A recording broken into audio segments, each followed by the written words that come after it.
and I signed out AMA. I said, I have to be somewhere today.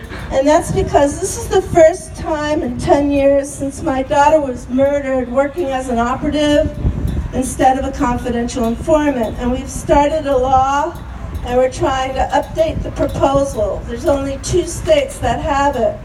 But this is our home. This is Safety Harbor. This is where Rachel grew up. This is my life. This is where I work. And now both worlds have come together, my festival family and my home. And it's so monumental. And at my courtyard, at my office, my daughter speaks to me through nature and signs, and there were 54 angel trumpets. And she was like going, do, do, do, do, do, do, go for it, Mom.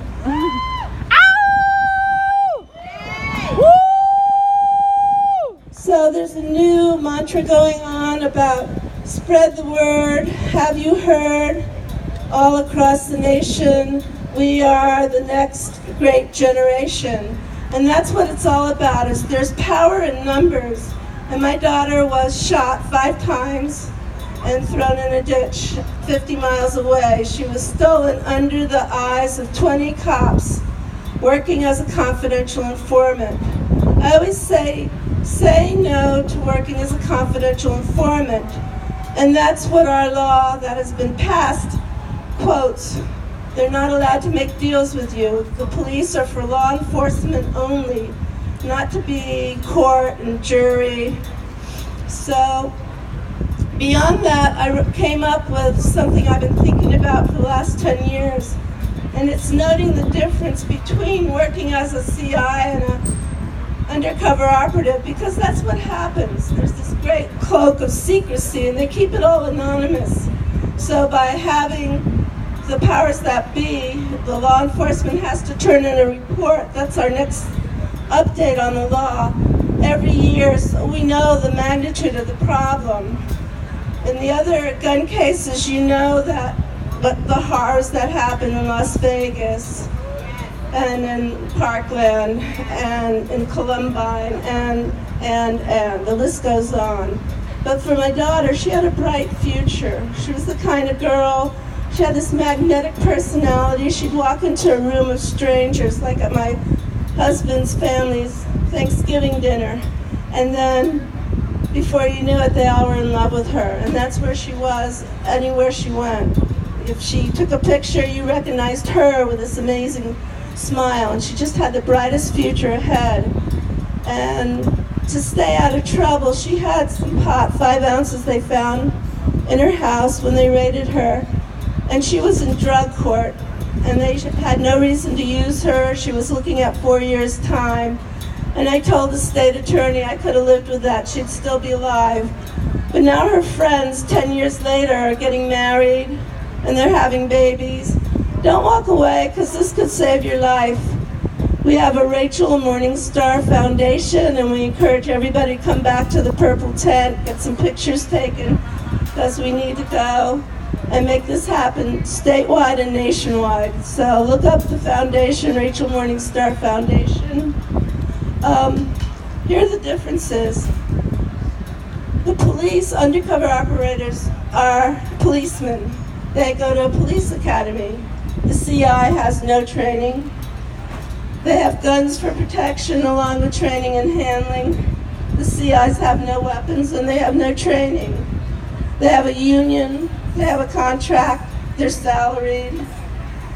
And the CI has no support at all. Their family usually doesn't know what's going on. If they ask now, thanks to the Rachel law, they can get counseling, but they have to ask for it. It's not automatically offered. There's a buddy system and a GPS and a computer with the cops. There's nothing for the CI. They work routinely with criminals, and the CI is like pretty innocent usually. Rachel was. She had no experience with hardened criminals. And the police are used to handling violent situations. All my daughter knew about was a lot of love. They respected the police for the mistakes that they make. And the CI is shamed, they're fearful, and they get emotionally blackmailed into it. And they're called snitches, but they don't give information, and they're anonymity is not kept, and their livelihood is totally jeopardized, and also that of their family or their loved ones are recruited. And then when a policeman dies, gets killed on the job, they have these wonderful funerals with honor. And the CI, you're lucky if you can even find out why they died and what it was all about. And the survivors for the police get compensated, and the CI, that just doesn't ever happen. So Rachel Hoffman is evidence of the dangers of working as a CI. And now I want to get to the most important part of all of this. Is there anybody here, raise your hand if you have somebody that you love that died. And you know how it feels, you ache when there's this great big void in your heart that can't be replaced, you think. Well, what happens is, you have to remember and know that love is eternal. Love never dies, it's there forever. And it's our job to keep that love growing and to take the void, the ache, close your eyes, and tap into that love that you feel and let it echo in that void, the strength to continue on with a purpose and a mission, to keep their spirit alive and your love for them alive. And that's our goal. And that's what the Rachel Law is doing. This little Meowth, how he looks angry and smiling at the same time. I held him when I looked at her autopsy photos, and I brought him up here to give me strength talking to y'all. Woo!